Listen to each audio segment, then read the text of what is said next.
முதல் செய்தியாக திருமாவளவன் விசிக கட்சியுடைய தலைவர் அவர் இந்துக்களின் உணர்வுகளை புண்படுத்துறது மாதிரி பேசினார்.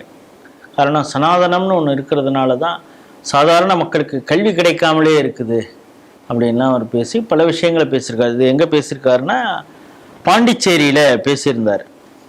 கம்பன் கலை அரங்கத்தில் 2019 பேசியிருக்காரு, மகளிர் அணி நிகழ்ச்சியில். இதை அப்பொழுது இந்துக்களின் உணர்வை புண்படுத்துறாருன்னு இந்து முன்னணி புகார் TN கண்ணன் அப்படிங்கிறவர் ஒத்தியஞ்சாலை போலீஸ் ஸ்டேஷனில் ஒரு புகாராக கொடுத்துருக்காங்க.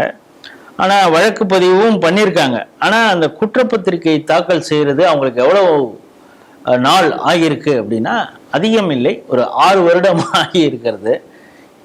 அந்த கேஸுக்கு தண்டனை, அதாவது இவர் இதுதான் இப்படிதான் பேசினார் இந்த எண்ணத்தோட அப்படின்னு பேசினாலே 2.5 வருஷம்தான் அந்த தண்டனை. ஆனால் அந்த குற்றப்பத்திரிகை தாக்கல் பண்ணுறதுக்கு 6 வருஷம் இருக்கு. அதனால இந்த கேஸை தள்ளுபடி பண்ணிடுச்சு நீதிமன்றம். நீதிமன்றத்துடைய இந்த செயல்பாட்டையும் எப்படி பார்க்குறீங்க, போலீஸாருடைய செயல்பாட்டையும் எப்படி பார்க்குறீங்க? காவல்துறை மட்டுமல்ல, இதுல இன்னொரு பிரச்சனை என்னன்னா, நான் கம்ப்ளைண்ட் கொடுத்துட்டேன் அதனால நடவடிக்கை எடுத்துருவாங்க அப்படிங்கிறதே ஒரு மூட நம்பிக்கை.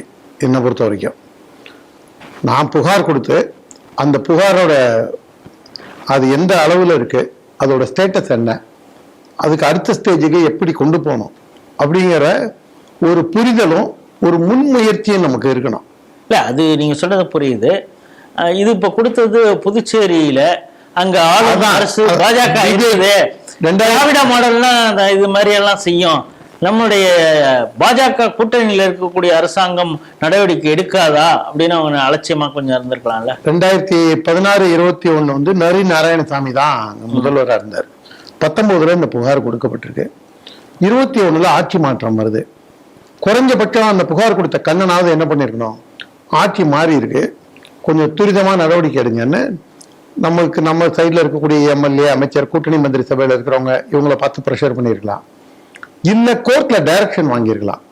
நான் புகார் கொடுத்து 1 மாசம் ஆச்சுங்க, இதை நாம் அறிந்து கொள்ள வேண்டிய ஒரு முக்கியமான அடிப்படையான விஷயம், நம்ம கொடுக்குற புகாரை காவல்துறை ஏற்க மறுக்குது, அல்லனா அந்த புகாரை வாங்கி வச்சுட்டு நம்மளுக்கு இது கூட கொடுக்க மாட்டான், CSR கூட கொடுக்க மாட்டாங்க.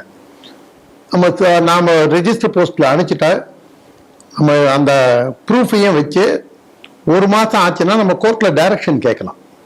ஒரு வழக்கறிஞரை வச்சு நம்ம இதுக்கு டைரக்ஷன் வாங்கி இந்த கேஸ் என்ன ஆச்சுன்னு சொல்லி கோர்ட்டுக்கு தலையிடும் போது ஆட்டோமேட்டிக்கா அது நத்தை வேகத்துல போறது கொஞ்சம் ஆமை வேகத்துல மூவ் ஆகும்.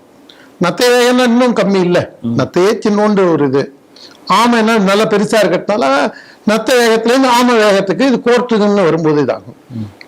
2வது, நம்ம ஏதோ எங்க வீட்டுக்காரனும் கச்சேரிக்கு போறானாங்கிற கதையா வெறும் கம்ப்ளைண்ட் மட்டும் கொடுக்காம பெர்சிஸ்டன்ட் ஃபாலோ, கன்சிஸ்டன்ட் ஃபாலோ நம்மளுக்கு கண்டிப்பா அதுல தேவை. அது இருந்தாதான் செய்ய முடியும். இது அடிப்படையான விஷயம் 1.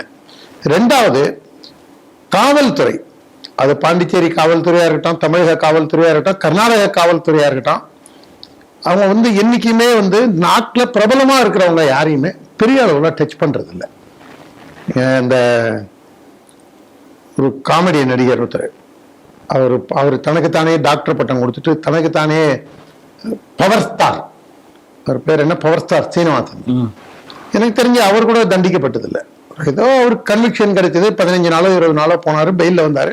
இப்ப என்ன பண்றாருன்னு கூட தெரியாது. அவர் கிட்டத்தட்ட எல்லா அரசியல் கட்சியும் ஒரு ரவுண்டு போயிட்டு வந்தாரு. பாஜக அதான் அது எல்லா கட்சியும் சொன்னது, அதனாலதான் சொன்னேன். அதுல அவரே அப்புறம் தனியா சுயேட்சையா தனித்தனியில பாராளுமன்றத்துல போட்டிட்டாரு. அவரே ஒரு கட்சி கூட வச்சிருந்தாரு. பவர் ஸ்டார் சீனிவாசன் மேலேயே நடவடிக்கை எடுக்கக்கூடிய தயங்கக்கூடிய காவல்துறை திருமாவளவனை எப்படி கை வைக்கும்? ஏன்னா இதை வல்லவன் வகுத்ததே வாய்க்கால் அப்படிங்கிற ஒரு வழியாத்தான் இதுல அரசு அதிகாரிகளை பத்தி இருக்காங்க. அவங்க முறைச்சதுக்கு நாங்க சரியாவே தட்டல, சும்மா ஏதோ நாங்க ஒரு ஒழுங்கா கூட தட்டலிங்க. அவனுங்க திட்டமிட்டாங்க, அடிச்சாங்க. இத்தனைக்கும் அவர் பயந்து ஓடி போய் உள்ள அட்வொகேட் இதுக்குள்ள ஓடி போய் ஆபீஸ்க்குள்ள போய் கதவை தாப்பா போடும்போது கூட வெட்டி அடிக்கிறாங்க. அதுக்கே திருமாவளவன் என்ன சொன்னாரு, அது என்ன முறைச்சாருங்க, யாரை பார்த்துங்க முறைக்கிறாரு, ஏங்க முறைச்சாரு, அதுக்கு ஒண்ணு எங்க ஆளுங்க ஒண்ணு பெருசாலாம் அடிக்கலைங்க, இல்ல சும்மா 2 தட்டுங்க, அதை ஒழுங்கா கூட அடிக்கலைங்க. அது இவர் நியாயப்படுத்துற ரவுடித்தனத்தை ஊக்குவிக்கக்கூடிய ஒரு மனிதனை ரவுடின்னு தான் சொல்ல முடியும். கட்ட பஞ்சாயத்து பேரவையை ஒரு எப்போதுமே இந்து தர்மத்தை Hindutva is way of life அப்படின்னு சுப்ரீம் கோர்ட்டே ரூலிங் கொடுத்துருக்கு.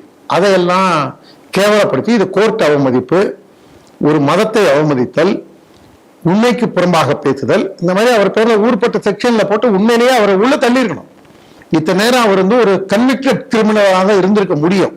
ஆனா அரசு ஊழியரும் ஒழுங்கா செயல்படல, அரசியல் கட்சிகளும் இதை செயல்படுத்தல, ஒன்றும் பெரிய அளவுல செயல்படுத்தல. நம்ம கொஞ்சம் உள்நோக்கத்தோட செயல்படுறதுதான் நம்முடைய பரிவாருக்கும் ஒரு அழகோன்னு தோணுது. ஏன்னா நம்ம கம்ப்ளைண்ட் கொடுத்தோம் ரைட்டு அப்படின்னு விடுறதை விட்டுட்டு திமுக ஆட்சியா இருந்தா காவல்துறையே விரட்டி விரட்டி விரட்டி வேலை வாங்கி அவனை ரிமாண்ட் பண்ணு, கேஸ் எப்படி வேணா வரட்டும் அப்புறம் பார்த்துப்போம், அவனை ஒரு 15 நாள் தூக்கி உள்ள வை, அந்த லெவல்ல தான் செய்யணுங்கிறதா. நம்ம திமுக இருந்து பல தீவுகளை விட்டுட்டு நல்ல விஷயமா இது சமுதாயத்துக்கு நல்லதா அப்படின்னு கேட்டா கண்டிப்பா நல்லது கிடையாது. ஆனால் திருமாவளவன் போன்றவர்களை, தருதலை பிரசன்னா போன்றவர்களை தொடர்ந்து இந்து மதத்தை இழிவுபடுத்தக்கூடிய இந்த கேவலமான ஜந்துக்களை இப்படிதான் ட்ரீட் பண்ணும். அதுதான் சரியா இருக்கும். இதுல தவறு ஒருத்தர் மேல மட்டும் நம்ம சொல்ல முடியாது. ஆனா திருமாவளவனுடைய நல்ல நேரம் அந்த ஆள் தப்பிச்சுக்கிட்டார்.